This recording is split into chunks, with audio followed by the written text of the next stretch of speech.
अस्सलामुअलैकुम दोस्तों की हाल चाल ने जनाब तुसी देखते पे हो अपना देश पंजाब टीवी ते मैं तुहाडा मेज़बान मोहम्मद नदीम खरल।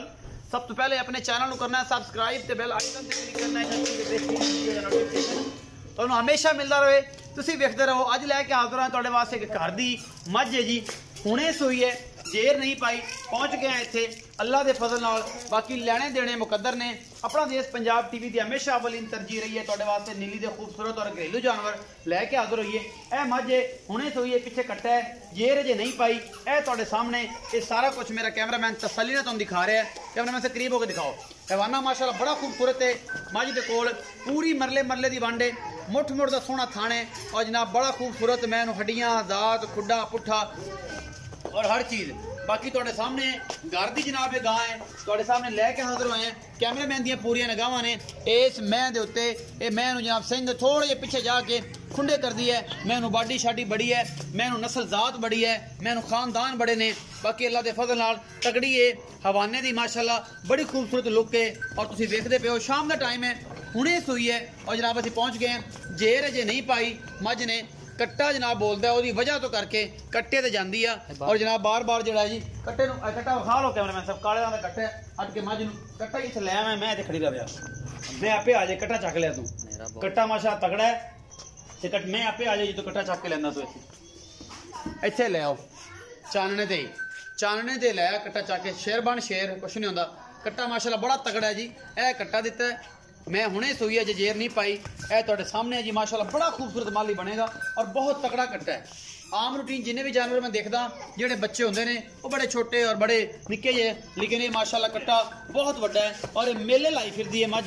अपना देश पंजाब टीवी की जिन्नत है। बच्चे तो खलोण दो जी कैमरामैन तुसीं दिखाओ एक दफा आप इहदे नाल गल्लां कर लईए। तुसीं तसल्ली कराओ, करीब कर लो थोड़ा जिहा तसल्ली कर। ये सारा कुछ तुहाडे सामने जी अल्लाह के फजल नाल। बाकी जनाब मैनू हर पासों कमी कोई नहीं, हुणे सूई है और माली बड़ा खूबसूरत है पिछे। आओ जी इत्थे आप बुजुर्गा। अस्सलाम वालेकुम। वालेकुम सलाम। भाईजान की नाम है? इरफान।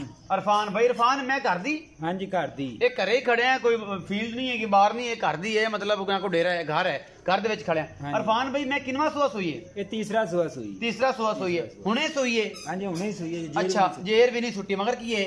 ये कट्टा है जी, पिछे कट्टा है। इरफान भाई बोले दा इहदे थन चिट्टे दी गारंटी सारी? हाँ जी बिल्कुल गारंटी। दुध कितना कर जाएगी? मैं जैन कोई अंदाजा पिछले सूबे को 12-14 किलो कर दी नहीं 15 किलो? हाँ ये 12 किलो टाइम दा करे जी इंशाल्लाह। हुण पिछले सूबे का की रिकॉर्ड है? पिछले सूबे भी इन्ना कर दी रही। पिछले सूबे 17-18 लीटर कर दी रही? हाँ जी 20 लीटर कर दी रही पिछले सूबे। हुण तीसरा सूआ सूई है, कोई उत्ते को लप करेगी या पूरा तो करेगी ना? कोई 15-17 किलो दूध चुआएगी? हाँ जी। अच्छा एक घरेलू बंदा है जी तो बस सीधियां जी गल्लां करदा है। अच्छा ये जनाब दसो भाई इरफान कि एदा मुहब्बत प्यार वाला जिहड़ा मुੱਲ है वो की है? 2,95,000। 2,95,000 रुपया। ਇਹਦੇ ਵਿੱਚੋਂ ਕੋਈ ਲਾਡ ਪਿਆਰ ਵੀ ਹੋ ਜਾਏਗਾ? हो जाएगा थोड़ा बहुत ज्यादा नहीं होता। अच्छा इरफान ये भी दस कि ए मैं थरा थोड़ी दी वैसे पास है? बिल्कुल जी कोई वादा घाटा? ध्यान दे कोई वादा घाटा कुछ नहीं, जिम्मेदारी ਤੁਹਾਡੀ है सारी? साडी। ਇਹ जी सारी जिम्मेदारी भाई इरफान दी है।